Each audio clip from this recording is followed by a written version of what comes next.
नमस्कार दोस्तों, मैं दीपक कुमार आप सबका स्वागत करता हूं आपके अपने चैनल CAPF विद कुमार में। आज हम 2025 के लिए CAPF पेपर 1 के लिए कंप्लीट बुक लिस्ट के बारे में जानने वाले हैं, जिसमें हम ये देखेंगे कि तकरीबन जो 10 महीने का समय भी हमारे पास बचा हुआ है उसमें कौन से बुक लिस्ट को या कौन से सोर्सेज को फॉलो किया जाए, जिससे हम पेपर 1 में बड़े आसानी से 160 प्लस का मार्क्स स्कोर कर सकें। वीडियो पे चलने से पहले मैं अपने बारे में कुछ आपको बता देता हूँ। मेरा नाम दीपक कुमार है और मैंने UPSC CAPF का इंटरव्यू दिया है। उसके साथ साथ मैंने UPSC CSC के 4 मेंस भी लिखे हुए हैं और उसके अलावा मैं एक बार रॉ के इंटरव्यू के लिए भी अपेयर कर चुका हूँ। तो ये कुछ मेरा इन्फॉर्मेशन हुई। उसके बाद सीधे चलिए हम वीडियो पे चलते हैं। तो वीडियो में हम जानने वाले हैं कि 2025 के लिए क्या बुक लिस्ट हो सकती है, कि कौन कौन से सोर्सेज हमें फॉलो करने चाहिए। और ये जो बुक लिस्ट मैं बताने जा रहा हूँ, ये बिल्कुल मैंने ये ध्यान में रख के बताने जा रहा हूँ कि किसी भी कोचिंग इंडस्ट्री को आपको फॉलो करने की ज़रूरत नहीं है। आप जो सेल्फ स्टडी कर रहे हो वो किन सोर्सेज के साथ कर सकते हो। जैसे मैं आपको पहले ही बता दूं कि CAPF में क्या है, मेनली जो क्वेश्चंस का फॉर्मेट है, ये क्वेश्चंस हैं जो डायरेक्टली इनडायरेक्टली NCERT बेस्ड आ रहे हैं। CAPF में क्या UPSC के जितने भी एग्जामिनेशन है उन सब में जो क्वेश्चंस आ रहे हैं वो सीधे सीधे NCERT बेस्ड आ रहे हैं। तो इसलिए मैंने अपने ये बुक लिस्ट में मेन सोर्सेज को तौर पे भी उन्हीं को रखा हुआ है कि NCERT हमारी मेन है, जो सभी स्टूडेंट्स को ईजिली अवेलेबल भी हो जाएगी और आसानी से उनको समझ में भी आ जाएगी। मैंने ये वीडियो को इस बात का और ध्यान रखा है कि मैं कोई भी ऐसा सोर्स ना बताऊं जिसमें किसी स्टूडेंट को पैसे खर्च करने की आवश्यकता पड़े। मैंने कोशिश की है कि ऐसे सोर्सेज ही बताए जाएं जो मतलब कि कम पैसों पे ऑनलाइन भी इजीली अवेलेबल हो, जिनका PDF अवेलेबल हो या फिर जिनके फ्री रिसोर्सेज के तौर पे वो अवेलेबल हो। और मैं आपको एक चीज़ बता सकता हूँ कि 10 महीने के आसपास का समय बकाया है। अगर आप 10 महीने तक इन सोर्सेज को ढंग से फॉलो करते हैं तो आप बड़े आसानी से पेपर 1 में 160 प्लस स्कोर कर सकते हो। और जैसा कि आप देख ही रहे हो कि जो कट ऑफ्स आज के टाइम पे आ रहे हैं उसके अकॉर्डिंग 160 प्लस तो आपको सिक्योर करने ही पड़ेंगे पेपर 1 में, तभी आप फाइनल मेरिट में अपनी जगह बना सकते हैं। तो चलिए समय ख़राब ना करते हो, आगे हम सीधे अपने टॉपिक पे जंप करते हैं। तो टॉपिक पे जाने से पहले मैं आपको एक चीज़ बता दूं कि मैंने क्या किया है कि 5 वर्षों के लिए मैंने जो अलग अलग सेक्शन से जो क्वेश्चंस आए हैं, किस सब्जेक्ट से कितने क्वेश्चन आए, उनका एक बाइफर्केशन आपके लिए यहाँ पे रखा हुआ है।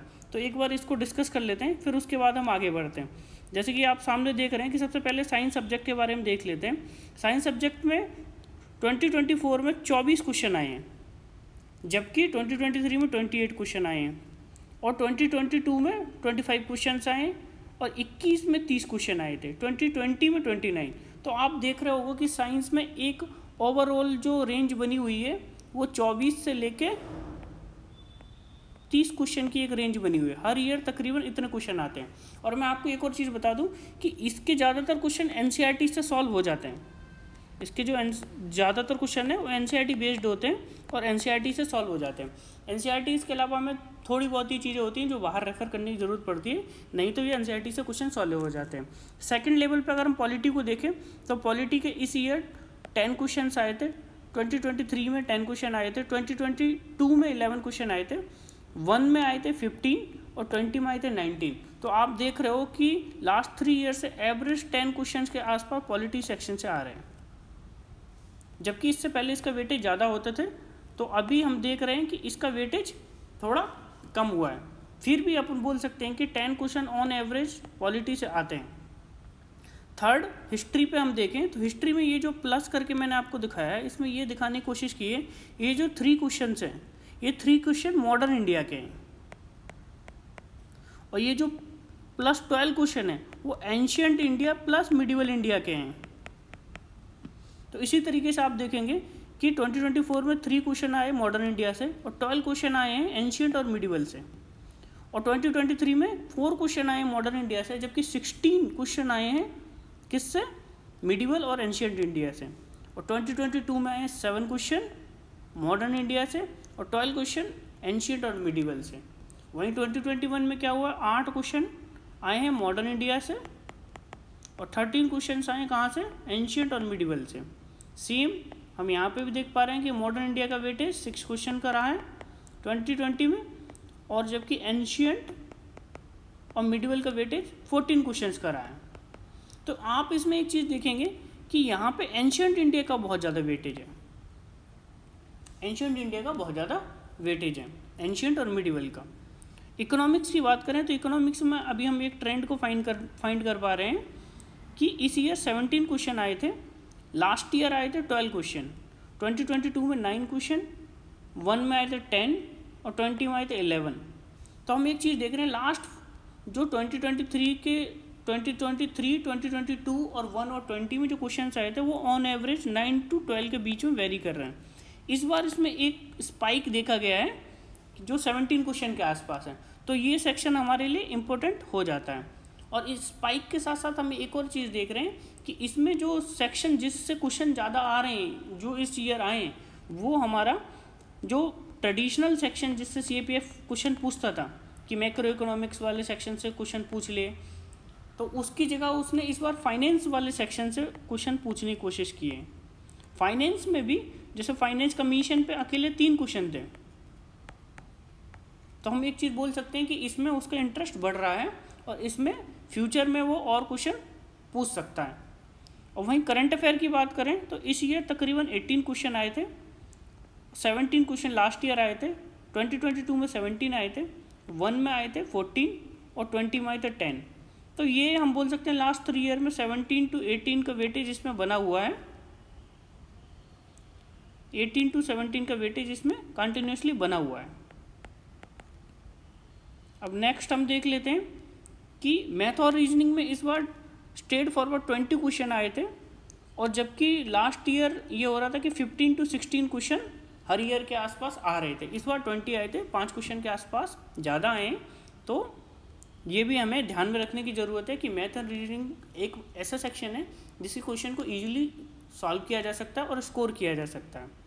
वहीं ज्योग्राफी और इन्वायरमेंट के लिए देखें तो इस ईयर तकरीबन 17 क्वेश्चन आए, लास्ट ईयर 23 क्वेश्चन आए थे, उससे पहले 21 क्वेश्चन आए थे, और 2021 में 19 क्वेश्चन आए थे और 20 में क्वेश्चन आए थे 19। तो हम ये बोल सकते हैं कि ये तकरीबन 17 to 21 के बीच में ऑन एवरेज इस पर हर साल क्वेश्चन आ रहे हैं, जिसमें इन्वायरमेंट के क्वेश्चन भी इंक्लूडेड हैं। अब ये मिसलिनियस क्या है? मिसलिनियस वो सेक्शन है जिसको हम डायरेक्टली किसी भी सेक्शन के अंदर प्लेस नहीं कर पा रहे हैं, तो मैंने उसके लिए एक अलग सा सेक्शन बना दिया कि मिसलिनियस क्वेश्चन जिनका हम कोई किसी सब्जेक्ट के अंदर हम उसे प्लेस नहीं कर पा रहे। तो इस ईयर तकरीबन 4 क्वेश्चन मिसलिनियस के थे। जैसे कि इस ईयर में बताऊं तो मैं आपको 2 क्वेश्चन कंप्यूटर से आए थे, तो वो सिलेबस में है नहीं, तो वो कंप्यूटर के क्वेश्चन को मिसलिनियस में डाला मैंने। उसके अलावा एक ऐसी कंपनी का, प्राइवेट कंपनी का क्वेश्चन आया था जो कहीं पे भी नहीं था, तो मैंने उसको भी क्या किया है कि मिसलिनियस में डाला है। एक नेशनल फैमिली हेल्थ सर्वे पे क्वेश्चन आया था, तो उसको भी मिसलिनियस में डाला है। और वहीं लास्ट ईयर देखें तो 0 क्वेश्चन मिसलिनियस में आए थे, और 2022 में देखें तो 8 क्वेश्चन ऐसे थे जो मिसलिनियस के सेक्शन में डाले जा सकते थे। वहीं 2021 में 0 क्वेश्चन फिर से थे, और 2020 में 2 क्वेश्चन ऐसे थे जो मिसलिनियस सेक्शन में डाले जा सकते थे। अब हमने एक ओवरव्यू देख लिया है, और इससे हम ईजिली एक चीज़ को फाइंड आउट कर पा रहे हैं कि जो मोस्ट स्कोरिंग सेक्शन है वो है साइंस, उसके बाद इकोनॉमिक्स जो अभी रिसेंटली उभर रहा है, करंट अफेयर, उसके बाद हम बात करें ज्योग्राफी, मैथ एंड रीजनिंग।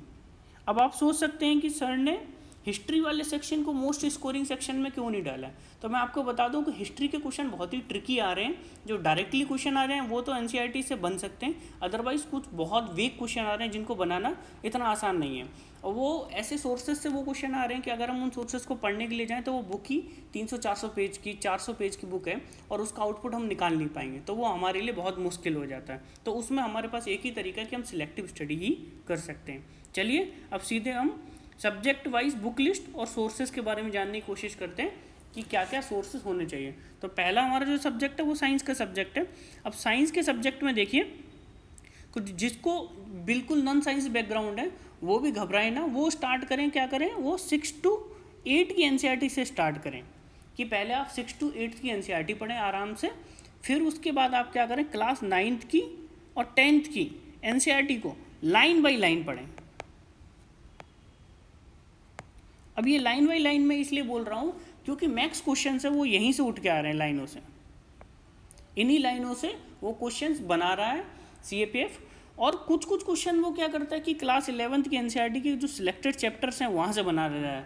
जैसे कि इस बार क्या हुआ, बायोटेक्नोलॉजी के क्वेश्चंस थे, तो वो बायोटेक के क्वेश्चंस हैं, वो बायोटेक्नोलॉजी संबंधी जो चैप्टर हैं वो क्लास 11 की एनसीईआरटी में। तो इसलिए हम क्या करेंगे कि क्लास 11th और 12th के जो सिलेक्टेड चैप्टर्स हैं उनके बारे में हम इंफॉर्मेशन लेंगे। उसके बाद हम बताएं एक बुक जो मैं बोलना चाहूँगा कि लूसेंट जनरल साइंस की रख लीजिए, उसमें से कुछ फ्यू टॉपिक्स।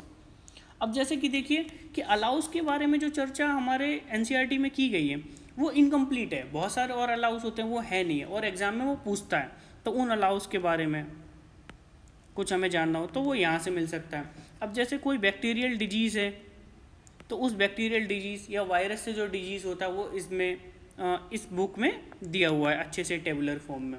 उसके अलावा विटामिन पे कोई क्वेश्चन आ जाए तो वो विटामिन से संबंधित कोई क्वेश्चन अगर आता है तो वो इस चीज़ में दिया हुआ। तो हम क्या करेंगे कि क्लास 6 की एनसीईआरटी को पहले जो फॉलो करना है, फिर 7th की, फिर आराम से हम 8th की एनसीईआरटी को फॉलो करेंगे, और 9th और 10th की तो लाइन बाई लाइन करनी है हमें, लाइन बाई लाइन करनी है हमें। उसके अलावा आप 11 और 12th के कुछ सिलेक्टेड चैप्टर करने हैं। अब आपके मन में डाउट उभर रहा होगा वो सिलेक्टेड चैप्टर्स कौन से होंगे, तो मैं आपको आश्वस्त कर देता हूँ कि अभी आने वाले समय में मैं उसके लिए भी हर सब्जेक्ट का एक डेडिकेटेडली वीडियो बनाऊंगा जिसमें मैं बताऊंगा कि किस सब्जेक्ट में किस टॉपिक से कितने क्वेश्चन आ रहे हैं, और जिसमें 5 साल का ट्रेंड मैं आपके सामने प्रस्तुत करूंगा, और उसी में मैं इन जो चैप्टर्स हैं उनके इंपॉर्टेंट टॉपिक्स को भी मैं बता दूंगा कि ये इंपॉर्टेंट चैप्टर्स हैं, इनको आपको लाइन बाई लाइन पढ़ लेना चाहिए। अब साइंस के बाद हम डिस्कस कर लेते हैं दूसरा पॉलिटी के बारे में। पॉलिटी के लिए मैं आपको सिंपल एक ही चीज़ बोलूँगा कि आप लक्ष्मीकांत को फॉलो कीजिए, उसके अलावा किसी भी चीज़ को फॉलो मत कीजिए। उसके अलावा अगर किसी को लग रहा है कि मुझे कुछ और पढ़ना चाहिए तो क्लास 11th की एनसीईआरटी है इंडियन कॉन्स्टिट्यूशन एट वर्क, आप इसको फॉलो कर सकते हैं। और इसके अलावा इसमें क्या होता है कि हमें एक क्वेश्चन प्रैक्टिस करने के लिए चाहिए, तो क्वेश्चन प्रैक्टिस करने के लिए मैं आपको एक तरीका बताता हूँ। आप क्या कीजिए, विजन आईएएस के जो टेस्ट पेपर चलते हैं सीएससी के लिए, तो उन टेस्ट पेपर्स को आप सॉल्व कर सकते हैं। अब कई लोगों को लग रहा होगा कि सर आईएएस के टेस्ट पेपर सॉल्व करने के लिए या सीएससी के टेस्ट पेपर सॉल्व करने के लिए क्यों बोल रहे हैं, तो मैं ये बोल रहा हूँ कि अगर आप अपनी प्रिपरेशन को थोड़ा अप रखेंगे तो कोई भी कंडीशन या क्वेश्चन में कोई आर्म ट्विस्टिंग की जाए तो आप उससे बच निकलेंगे आसानी से। तो आप हमेशा क्या कीजिए, अगर आपके पेपर में 10 तक के लिए कुछ पूछा जाने वाला है तो आप 11 तक की तैयारी करके जाइए, क्योंकि यूपीएससी आपको बता के किसी चीज़ में चेंज नहीं करेगी, उसने सिर्फ सब्जेक्ट लिख दिया कि पॉलिटी, तो वो कहीं से भी कैसे भी क्वेश्चन पूछ सकती है। तो आप अपनी प्रैक्टिस को स्ट्रांग रखिए, जबकि आप 1 साल पहले से तैयारी कर रहे हैं, पूरा टाइम है आपके पास, तो ये आप बड़े आराम से कर सकते हैं। तो आपको इनको फॉलो करना ही चाहिए, ऐसा मेरा मानना है। चलिए नेक्स्ट सब्जेक्ट को देख लेते हैं क्या है। हिस्ट्री। हिस्ट्री एक वास्ट सेक्शन है, और रिसेंटली ऐसा देखा गया है कि हिस्ट्री में क्या हो रहा है कि जो एनसीईआरटीज़ में जो चीज़ें दी हुई हैं उसके अलावा भी बहुत सारी ऐसी चीज़ें पूछी जा रही हैं जिनका कोई सोर्स है नहीं है। जैसे कि इसी साल अगर मैं आपको बताऊं तो उन्होंने एक जो वस्त्रों को लेके क्वेश्चन पूछा, और एक उन्होंने क्वेश्चन पूछा कि भाई अब्दुल रजाक जो आए थे उन्होंने किस फूल के बारे में उन्होंने बोला है कि बहुत प्रिय था। उस टाइप के क्वेश्चंस को ना आप कितनी भी कोशिश कर लीजिए आप तैयार नहीं कर सकते, आप भूल जाइए कि आप उन क्वेश्चनों को तैयार कर सकते हैं। तो हम क्या करेंगे कि मेनली जो मेन सेक्शन है, जो मेन स्टैंडर्ड सोर्स हैं उसको फॉलो करेंगे। उस मेन स्टैंडर्ड सोर्स में सबसे पहले आपको फॉलो करना चाहिए क्लास 12th की जो एनसीईआरटी है थीम्स की, पार्ट 1, पार्ट 2, पार्ट 3, इन तीनों थीम्स की एनसीईआरटी को आपको लाइन टू लाइन फॉलो करना चाहिए। जितने भी हिस्ट्री के क्वेश्चंस हैं वो जो डायरेक्टली आए हैं वो आसानी से इन्हीं से बन जा रहे हैं। जैसे कि इस बार एक क्वेश्चन आया था, टिब्बा का क्वेश्चन आया था, विजयनगर एम्पायर का टिब्बा का क्वेश्चन, तो आसानी से यहाँ से बन जा रहा था। तो जो क्वेश्चन यहाँ से आएंगे सीधे सीधे वो बन जाएंगे। तो यहाँ पे जो फर्स्ट वाला है वो एंशिएंट इंडिया से रिलेटेड थीम्स वाली है, जबकि जो सेकंड वाली है वो मिडिवल इंडिया की है, और थर्ड वाली मॉडर्न इंडिया के लिए है ये। इसके अलावा आप तमिलनाडु बोर्ड की जो बुक्स हैं हिस्ट्री की आप उनको भी फॉलो कर सकते हैं, तमिलनाडु बोर्ड की बुक्स को फॉलो कर सकते हैं। ये काफ़ी कॉम्प्रिहेंसिव है और बहुत अच्छा रिसोर्स है ये उसके लिए। ज़्यादातर लोग इसकी डिस्कस नहीं करते हैं, लेकिन आप इसको भी पढ़ सकते हैं। मॉडर्न इंडिया के लिए मैं अभी भी आपको एक ही चीज़ बोलूँगा कि आप स्पेक्ट्रम को फॉलो कीजिए। अब कई लोग बोल सकते हैं कि सर मॉडर्न इंडिया में तो इतने क्वेश्चन आ ही नहीं रहे हैं, तो हम स्पेक्ट्रम को क्यों पढ़ें। देखो अभी नहीं आ रहे हैं, इससे पहले मॉडर्न इंडिया के काफ़ी क्वेश्चन आया करते थे। अगर मान लो कि अगले ईयर आ गए तो फिर आप क्या करेंगे। तो उससे अच्छा आपको अपना प्रिपरेशन कंप्लीट रखनी ही चाहिए। अभी आपके पास टाइम है, आप आराम से पढ़ सकते हैं उसको। और हाँ, ये बात है कि इसमें कुछ इंपॉर्टेंट चैप्टर्स हैं, उनको तो किसी भी हाल में इग्नोर नहीं करना चाहिए। जैसे कि एजुकेशन का चैप्टर है, या फिर ट्राइबल मूवमेंट्स का चैप्टर है, या फिर जो जितने भी ट्राइबल मूवमेंट्स के साथ साथ जो कमीशंस बने टाइम टू टाइम, चाहे वो एजुकेशन के लिए बने हों, चाहे सिविल सर्विसेज रिफॉर्म के लिए बने हो, उस टाइप की चीज़ें क्रोनोलॉजिकल ऑर्डर में हमको पता होना चाहिए कि जलियांवाला बाग हुआ, फिर उसके बाद क्या हुआ, फिर उसके बाद क्या हुआ, उस टाइप से हम चीज़ों को तैयार हमें करना चाहिए। मॉडर्न इंडिया के लिए मैं आपको बोलूँगा कि आप इग्नोर मत कीजिए, स्पेक्ट्रम वाले सेक्शन को ही फॉलो कर लीजिए, स्पेक्ट्रम ही आपके लिए काफ़ी होगी।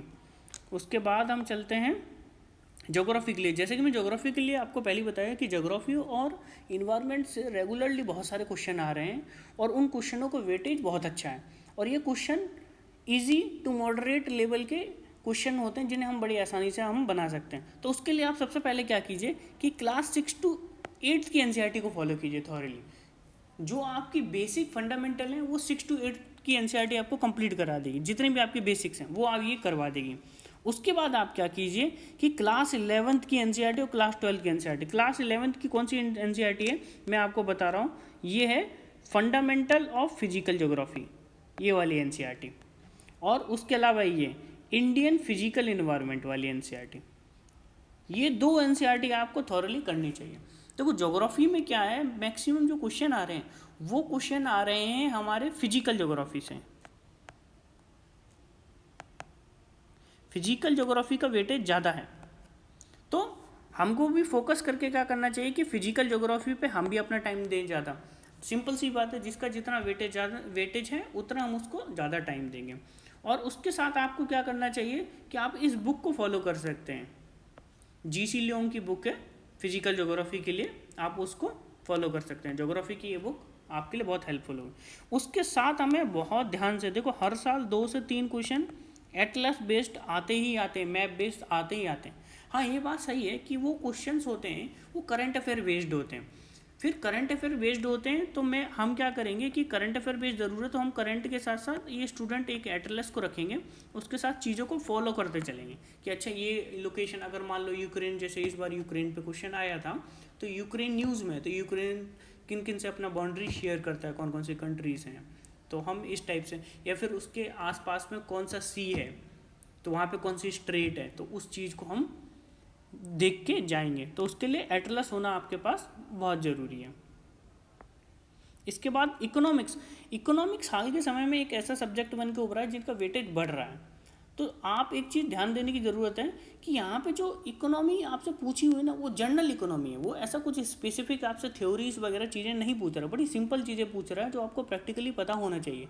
कि जैसे फाइनेंस कमीशन हम खूब पढ़ते हैं कि भाई फाइनेंस कमीशन गठित होता है, बनता है, तो वो फाइनेंस कमीशन की इस बार टर्म्स ऑफ रेफरेंस, मतलब कि क्या क्या टर्म्स होती हैं जिसके बेसिस पे पैसा राज्य सरकारों को दिया जाता है, उस पर उन्होंने घुमा फिरा के 3 क्वेश्चन इस बार पूछे जो काफ़ी इंपॉर्टेंट है। हमको फाइनेंस कमीशन के बारे में पहले से ही पता है, लेकिन इस बार उसने क्वेश्चन पूछ लिया। और उसके अलावा उसने जो पब्लिक गुड्स पे क्वेश्चन पूछा है उसने, उसके अलावा हर साल लगभग ऑलमोस्ट एक क्वेश्चन वो पूछ रहा है कि मनी मल्टीप्लाई पे पूछ लेता है, या मॉनेटरी पॉलिसी पे पूछ लेगा, कैसे मनी सप्लाई बढ़ाई जा रही है तो क्या इम्पैक्ट पड़ेगा, मनी सप्लाई घटाई जा रही है तो क्या इम्पैक्ट पड़ेगा। तो ये जो जितनी भी चीज़ें हैं ये बड़ी सिंपल हैं, इनमें कुछ ऐसा कुछ खास है नहीं है। तो आपको क्या करना है कि आपको जो एनसीईआरटीज़ फॉलो करनी है इसके लिए, वो 11th और 12th की एनसीईआरटी फॉलो कर लीजिए। आप इसके लिए कोई बल्कि सी बुक जैसे रमेश सिंह, संजीव वर्मा, ये सब बुक कोई खरीदने की ज़रूरत नहीं है। आप सिर्फ 11th-12th की एनसीईआरटी को फॉलो कीजिए। और इस चीज़ में मैं आपका काम आसान करने के लिए आपके लिए एक चीज़ लेके आ रहा हूँ, वो है video classes of our channel. मतलब कि मैं आपको free of cost complete economics की वीडियोस डाल दूंगा, जो 20 से 22 क्लासेस होंगे। आपको उससे बाहर कुछ पढ़ने की ज़रूरत नहीं, उसके नीचे मैं आपको पीडीएफ भी प्रोवाइड करवा दूंगा, जिसके जरिए आप रिवीजन भी कर सकोगे, और सारी चीज़ें जो पूछी जा रही हैं सिंपल वे में मैं आपको वो करवा दूंगा 20-22 क्लास में। उसके अलावा अगर आपको फॉलो करना ही है तो आप इन 2 बुक्स को फॉलो करना चाहिए आपको, इंट्रोडक्शन टू मैक्रो इकोनॉमिक्स, उसके अलावा ये वाली book introduction to micro economics, ये 2 बुक्स को आपको फॉलो करना चाहिए। नेक्स्ट हम देखते हैं, नेक्स्ट मैथ और रीजनिंग। मैथ और रीजनिंग सबसे सिंपल सेक्शनों में से एक है जो CAPF में पूछा जा रहा है, और ये बड़ा कंसिस्टेंट सेक्शन है, इसमें 15 से ऊपर क्वेश्चन हर बार आ रहे हैं। तो हम क्या कर सकते हैं कि मैथ वाले सेक्शन के लिए हम क्या करेंगे, RS अग्रवाल की बुक ले लेंगे सिंपल प्रैक्टिस करने के लिए। और हम इतनी मोटी बुक है तो हम कैसे डिसाइड करेंगे कि कौन से चैप्टर पढ़ने चाहिए या नहीं पढ़ने चाहिए। तो सिंपल है कि हम PYQ को चेक करेंगे कि किस टॉपिक से क्वेश्चन बार बार आ रहे हैं। जैसे कि परसेंटेज से क्वेश्चन हर बार आ रहे हैं तो हम परसेंटेज के क्वेश्चनों को प्रैक्टिस करेंगे। परसेंटेज से क्वेश्चन आ रहे हैं, प्रॉफिट एंड लॉस से आ रहे हैं, तो इन सेक्शनों से बार बार क्वेश्चन आ रहे हैं तो हम क्या करेंगे, थोरली इन सेक्शनों को प्रैक्टिस करेंगे। उससे पहले PYQ से देख लें कि इस सेक्शन से क्वेश्चन आ रहे हैं तो हम इसी सेक्शन को प्रैक्टिस करेंगे। अदरवाइज हमारा टाइम वेस्ट होगा बेवजह में, क्योंकि उसको कोई मतलब नहीं बनता इतनी मोटी बुक को हम थोरली पढ़ने के लिए मैथ बैठ जाए। जिस सेक्शन से क्वेश्चन आ रहे हैं हम उसी सेक्शन को तैयार करेंगे। उसके अलावा रीजनिंग के लिए एस चांद की रीजनिंग की बुक आती है, आप उसी को ले लीजिए, एस चांद और डॉक्टर RS अग्रवाल। तो जो ये वाली बुक है verbal and non verbal reasoning वाली बुक है, तो आप इस बुक को और इस बुक दोनों को परचेज कर सकते हैं। अगर आपको लग रहा है कि इसको परचेज नहीं करना है तो आप एक काम कीजिए, इसका जो PDF पड़ा होगा ऑनलाइन मिल जाता है, आजकल PDF इजीली मिल जाते हैं, तो आप उस PDF को उठाइए और PDF में से जो इंपॉर्टेंट चैप्टर्स हैं वो आप अपने पास रख लीजिए और क्वेश्चन प्रैक्टिस करने के लिए यूज़ कर सकते हैं। अगर आपको लग रहा है कि इतनी मोटी बुक खरीदने का क्या मतलब, तो आप ऐसे कर सकते हैं। तो आप बस पहले आप क्या कीजिए, PYQ को देखिए, उनके अंदर से देखिए कि कौन से टॉपिक्स हैं। जैसे कि आप इस चीज़ को देख के खुद भी कर सकते हैं, नहीं तो हमारे चैनल पे अभी कुछ दिनों के अंदर इसका वीडियो आ जाएगा कि हर एक चैप्टर, हर एक चीज़, हर एक सब्जेक्ट को मैं एक वीडियो में एक सब्जेक्ट को उठाऊंगा, उसके क्या क्या सोर्सेज जो मैंने अभी आपको बता दें वो बता दें, डिटेल में किस टॉपिक को आपको फॉलो करना चाहिए वो टॉपिक्स के बारे में मैं उसमें आपको बता दूंगा कि इस टॉपिक को आपको फॉलो करना चाहिए, इस टॉपिक से इतने क्वेश्चन आ रहे हैं। ये काम मैं आपके लिए आने वाले समय में करके दे दूंगा। आप अगले सेक्शन को देखते हैं। अगला सेक्शन इन्वायरमेंट का। इन्वायरमेंट के लिए सिंपली मैं आपको एक ही चीज़ बोलूँगा कि शंकर IAS की बुक ले लीजिए। आप शंकर IAS की बुक ले लीजिए और आप सोचेंगे कि शंकर IAS तो इतनी मोटी सी बुक है, तो इसमें भी वही सिंपल कंसेप्ट है कि सिलेक्टेड चैप्टर पढ़ने हैं, हमें पूरा शंकर IAS नहीं पढ़ना है। तो सिलेक्टेड चैप्टर्स के लिए वो मैं आपको बता दूंगा कि ये चैप्टर्स हैं। जब इन्वायरमेंट का हमारा वीडियो आएगा उसमें मैं बता दूंगा कि ये इंपॉर्टेंट चैप्टर्स हैं, इनको फॉलो करना है। उसके अलावा क्लास 12 के बायोलॉजी के जो लास्ट 4 चैप्टर हैं उनको हमें पढ़ना चाहिए। जो इन्वायरमेंटल बायोलॉजी के चैप्टर हैं उनको हमें फॉलो करना चाहिए, वो हमारे इस सेक्शन को समअप कराने में काफ़ी हेल्प कर सकता है। अब हम आगे देख लेते हैं करंट अफेयर। एक सेक्शन बड़ा ही दुविधा बना रहता है कि करंट अफेयर को हम कैसे करें। तो आप 2 तरीके हैं। एक तरीका सिंपल है कि द हिंदू और इंडियन एक्सप्रेस वाले जो न्यूज़पेपर हैं उनको डेली बेसिस पे पढ़ना। अब कई लोगों को हो सकता है कि डेली बेसिस पे सर कैसे पढ़ें, ये तो बहुत मुश्किल काम है। देखो डेली बेसिस पे आपको सिर्फ करंट अफेयर पेपर 1 के लिए तैयार करने के लिए पढ़ना थोड़ा टफ हो सकता है, ट्रिकी हो सकता है, लेकिन आपको एक चीज़ और ध्यान रखने की ज़रूरत है कि आपको पेपर 2 भी देना है।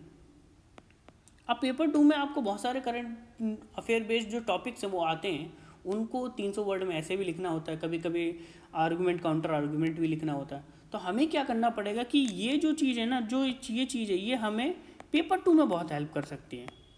तो उसके लिए हमें न्यूज़पेपर को तो फॉलो करना ही चाहिए। और फिर आप एक चीज़ और देखिए, आपका रिटर्न निकलने के बाद आप इंटरव्यू देने भी जाएंगे, तो जब इंटरव्यू देने जाएंगे तो आपको आपकी पर्सनैलिटी टेस्ट में ये चीज़ बहुत मायने रखती है कि आप कितने अवेयर हैं आसपास की चीज़ों के बारे में। जब आपसे चीज़ें पूछी जाएंगी तो पर्सनैलिटी एक चीज़ है, ऐसी चीज़ है कि वो 2 दिन 4 दिन 10 दिन 15 दिन में तैयार नहीं होती है, वो टाइम लेती है कि हम अवेयर रख रहे हैं चीज़ों से, क्या हो रहा है, कैसे हो रहा है, उसका रीज़न क्या है। तो उसके लिए आपको ज़रूरी है कि न्यूज़पेपर तो आपको फॉलो करना चाहिए। आप दोनों में से किसी भी एक न्यूज़पेपर को ले लीजिए, आप उसको फॉलो कीजिए, चाहे इंडियन एक्सप्रेस फॉलो कीजिए, द हिंदू, जो आपको अच्छा लगे। और करंट अफेयर जो है उसके लिए आप एक काम और कर सकते हैं कि किसी भी इंस्टीट्यूट, जो आपको इंस्टीट्यूट पसंद हो, मैं किसी इंस्टीट्यूट का नाम नहीं ले रहा, आपको जो इंस्टीट्यूट पसंद हो उसकी मंथली बेसिस पे मैगजीन को फॉलो कर लीजिए, उसकी मैगजीन को मंथली बेसिस पे लीजिए और उसको फॉलो कर लीजिए। और इसका एक तरीका और क्या है कि ये जो मैराथन वीडियोस जो एग्ज़ाम से पहले आती हैं, तो उन मैराथन्स को फॉलो कर लीजिए, लास्ट में एग्ज़ाम से पहले मैराथन को फॉलो कर लीजिए, ठीक है। तो आपको न्यूज़पेपर तो पक्का फॉलो करना चाहिए, ऐसा मेरा मानना है, क्योंकि पेपर 2 में आपको ये बहुत हेल्प करेगा। अच्छा, पेपर 2 की बात चली है तो मैं आपको एक चीज़ बता दूं, ये वीडियो पेपर 1 से रिलेटेड है। अभी मैंने पेपर 2 के लिए कुछ भी नहीं डाला है, मैं आपके लिए पेपर 2 की एक ऐसी वीडियो लेके आने वाला हूँ जिसमें लास्ट 5 ईयर में जो भी क्वेश्चंस आए उनका मैं डिस्कशन प्रस्तुत करूँगा आपके सामने, और आपको बताऊँगा कि इंग्लिश के क्वेश्चन कहाँ से आ रहे हैं, या फिर जो ऐसे के क्वेश्चंस हैं कि जैसे जो ऐसे पूछा है या आर्गुमेंट पूछे हैं या रिपोर्ट पूछे हैं, इनके क्वेश्चन कहाँ से आए, या फिर ये किस टाइप के क्वेश्चन आए, इनको हम कैसे बना सकते हैं। देखो पूरे यूट्यूब पे आप छान के देखेंगे तो पेपर 1 के लिए कंटेंट कराने के लिए बहुत सारे टीचर अवेलेबल हैं, कि बहुत सारे टीचर हैं कि पेपर 1 पे बहुत अच्छा काम कर रहा है, सब बढ़िया काम कर रहे हैं, इसमें कोई डाउट नहीं है। लेकिन पेपर 2 पे काम कराने की जब बारी आती है तो जो ज़्यादातर टीचर है वो क्या करेंगे कि आपको एक टॉपिक लेंगे, उस पर एक कंटेंट बना के आपको दे देंगे कि आप इस कंटेंट को तैयार कर लीजिएगा और आप लिखाइएगा। पेपर 2 आप ये समझिए कि आपको 40-50 टॉपिक दे दी गई और आप उनको रट के लिखाएं, ऐसा हो नहीं सकता, ये मुश्किल काम है। अब देखिए आपको समझने की ज़रूरत है कि पेपर 2 इस तरीके से तैयार नहीं हो सकता। तो मैं क्या करने वाला हूँ कि अपने चैनल पे पेपर 2 के लिए जो काम करने वाला हूँ कि टॉपिक जो मेजर टॉपिक्स हैं या मेजर सेक्शन है या सेक्टर्स हैं, जैसे फॉर एग्जांपल इंटरनल सिक्योरिटी एक सेक्टर है, तो इंटरनल सिक्योरिटी को मैं जो इंपॉर्टेंट टॉपिक्स हैं उनसे रिलेटेड आपको कंटेंट दूंगा और लाइव क्लास में कंटेंट दूंगा यूट्यूब पे आके कि भाई ये कंटेंट है। मान लो हमने टेररिज्म पे कोई कंटेंट दिया, टेररिज्म पे कोई कंटेंट दिया, अब इस कंटेंट को देने के बाद मैं क्या करूँगा कि आने वाले 3-4 दिनों में आपसे लाइव ही कम से कम 6-7 क्वेश्चन इस पर प्रैक्टिस करवाऊँगा अलग अलग तरीके से। अभी टेररिज्म के कंटेंट मैंने दिया कि टेररिज्म के रीजन क्या है, कौन कौन से एरिया में ये प्रेवलेंट है, इसके सोशल रीजन क्या है, इकोनॉमिकल रीजन क्या है, या फिर पॉलिटिकल रीजन क्या है, ये सब दिया मैंने। कि टेररिज्म J&K में किस टाइप का है, नॉर्थ ईस्ट में किस टाइप का है, ये सब चीज़ें मैंने आपको बताई समझाई, मैप भी बनवाया आपको मैंने।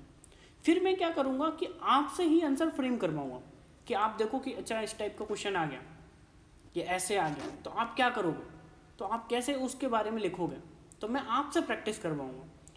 सेकंड पेपर की जो आंसर राइटिंग की वो क्या है, रातों रात तैयार नहीं हो सकता, लेकिन अभी हमारे पास बहुत टाइम है, 10 महीने के आसपास है। अगर हम पर डे 2 क्वेश्चन को भी प्रैक्टिस करते हैं इस तरीके से कि किस तरीके से किसी टॉपिक का आंसर हम लिख सकें, हमारे पास बेसिक आइडिया होना चाहिए, बेसिक कंटेंट होना चाहिए, उसके बेसिस पर हम कैसे पूरे टॉपिक का आंसर लिख सकें, तो उसके लिए मैं आपके लिए सेपरेट वीडियोस लेके आऊँगा। उसके लिए आप निश्चिंत रहिए, उसके लिए आप बस चैनल को सब्सक्राइब करके रख लें, ठीक है। फिर आगे हम देखते हैं करंट अफेयर के बाद। अब हमारा वीडियो समाप्त हो जाता है। पेपर 2 के बारे में भी मैंने बता दिया कि पेपर 2 का मैं वीडियो लेके आने वाला हूँ, उसमें मैं आपको बताने वाला हूँ कैसे पेपर 2 को अप्रोच किया जाए। पेपर 2 इतना इंपॉर्टेंट क्यों है, देखिए आप एक चीज़ और जानिए कि आज के टाइम पे कि पेपर 1 का कट ऑफ निकाल लिया आपने, फॉर एग्जांपल कि पेपर 1 का कट ऑफ 100 मार्क्स गया है, पेपर 1 का कट ऑफ 100 मार्क्स गया है, लेकिन रिटर्न का आप जब क्वालिफिकेशन देखेंगे तो रिटर्न का कट ऑफ जाएगा 185 के आसपास। तो इससे क्या पता चलता है कि आप पेपर 1 में ज़रूर लेके आ गए, लेकिन पेपर 2 में भी आपको स्कोर करना ही करना पड़ेगा। अब ये जो 85 मार्क्स लाना है तो ये इजी टास्क नहीं है, तो इसलिए आपको पेपर 2 को क्या पहले दिन से ही टाइम देके चलना पड़ेगा और पेपर 2 को फोकस करना पड़ेगा। और पेपर 2 क्या है, प्रैक्टिस है, स्किल्स का गेम है कि कैसे डाटा वगैरह को मैनिपुलेट करते हैं, कोई क्वेश्चन ट्विस्ट करके आ जाए तो कैसे लिखेंगे। और आजकल तो यूपीएससी क्या करने लगा है कि CAPF में भी अब्स्ट्रैक्ट सब्जेक्ट्स पर क्वेश्चन देने लगा है, ऐसे देने लगा, तो वो कैसे लिखोगा, उसके लिए तो कोई कंटेंट भी नहीं होता। तो वो सब भी चीज़ें मैं आपको सिखाऊंगा, तो आप बस हमारे चैनल के साथ जुड़े रहिए। अब जैसा कि मैंने पहले ही बताया कि अब इन जितने भी सब्जेक्ट हैं सब्जेक्ट वाइज मैं डालूंगा कि जितने भी सोर्सेस हैं उन बुक्स में से क्या पढ़ना है, कैसे पढ़ना है, उसका सब्जेक्ट वाइज मैं आपको वीडियोस डालता चलूँगा। उसके लिए आप बस क्या कीजिए, हमारे चैनल से जुड़े रहिए, वीडियो को लाइक सब्सक्राइब कर दीजिए, और very thank you very much for watching the videos.